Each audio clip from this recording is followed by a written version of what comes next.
Now, here he is, the chairman of the Foreign Relations Committee. Senator Biden, I know you've been the foreign affairs expert for the Democratic Party. Were you shocked to hear we do not face a weapons system under production in Iran? No, I never believed we were. And I said it. I've been trying to engage Iran way back 5 years ago with Dick Lugar and others trying to engage them. Look, this is not, if this weren't so deadly earnest, this isn't about curiosity, it's about credibility. This administration has damaged us to a degree that no other administration has in American history. We have no credibility, Chris. It's amazing, absolutely amazing to me. Were it not for the fact, your point about it making it virtually impossible for them to go to war now, were it not for that silver lining, which is immense, this is unconscionable. It's unconscionable. What are we talking about here? Did you think? What did you think about the policy and how it's changed? Let's go to you're a critic as well as a candidate. The policy of this administration was to scare the bejesus out of everybody in the world that we were going to face a World War III. Those are the president's phrases there, World War III. And now, what do you think the policy is now? Despite what he said today at the press conference, what is our policy now, do you think? The policy's no different now. The policy, the rhetoric's going to change. The policy's no different. I made a major speech yesterday on Iran. I've laid out in detail over the last 5 years exactly what we should be doing with Iran, which was diametrically opposed to everything this president is doing. Now look what's happened, Chris.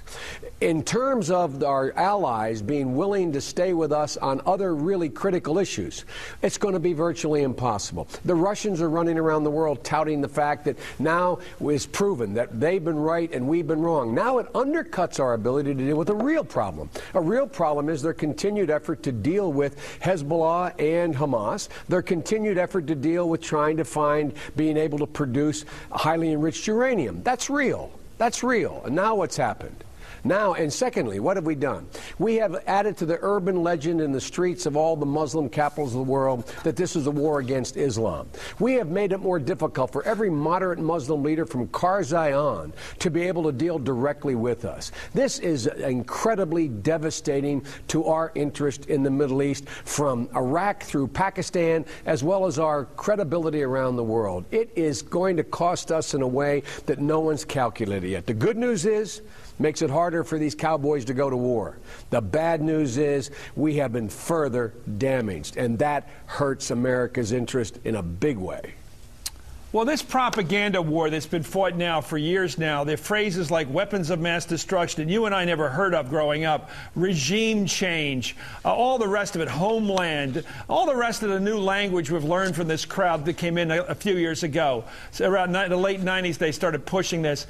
If their motive is not to fight weapons of mass destruction, which don't seem to materialize when they're supposed to in either Iraq or the Iranian case, what is the grand motive for war? Why did we invade Iraq?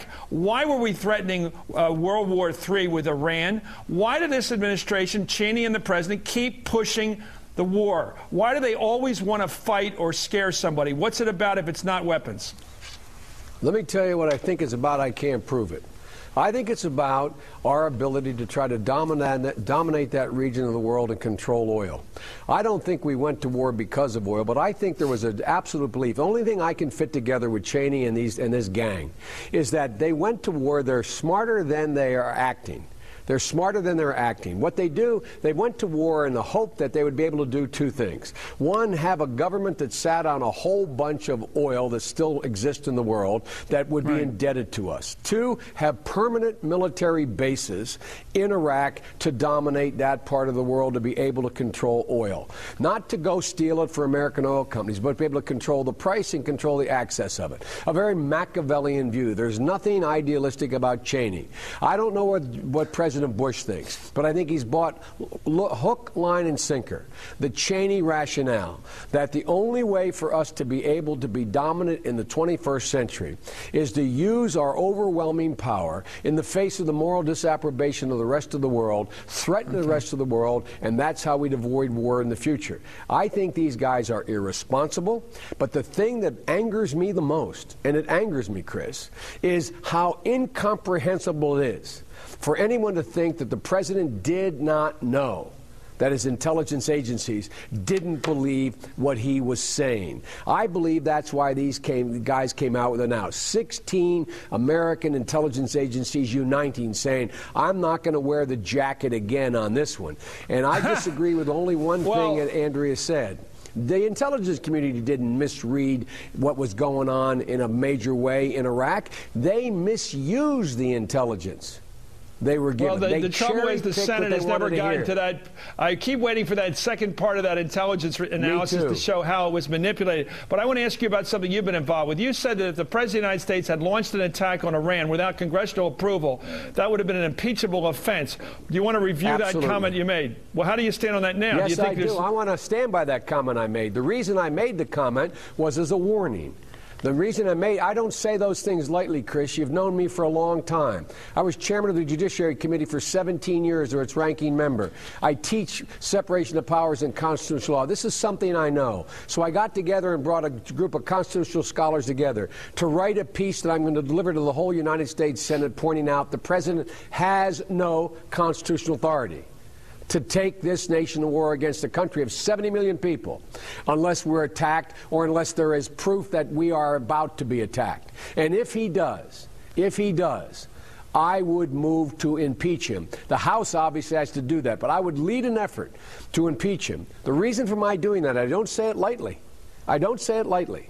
I say it because they should understand that what they were threatening, what they were saying, what was adding up to be, what looked like to the rest of the world what we were about to do, would be the most disastrous thing that could be done at this moment in our history that I can think of. You know, Senator, the great thing about you being elected to the Senate when you were about 29 years old is that you were a senator back when there were real senators there like Wayne Morse and J. William Fulbright, who understood the constitutional importance of what you just said. I wonder whether a lot of people watching this show don't even get what you're talking about. They don't even remember when there were senators that understood the checks and balances of our government, of our Constitution. I am so impressed you said it. Thank you very much, Senator Joe Biden, candidate for president. Thanks for having me.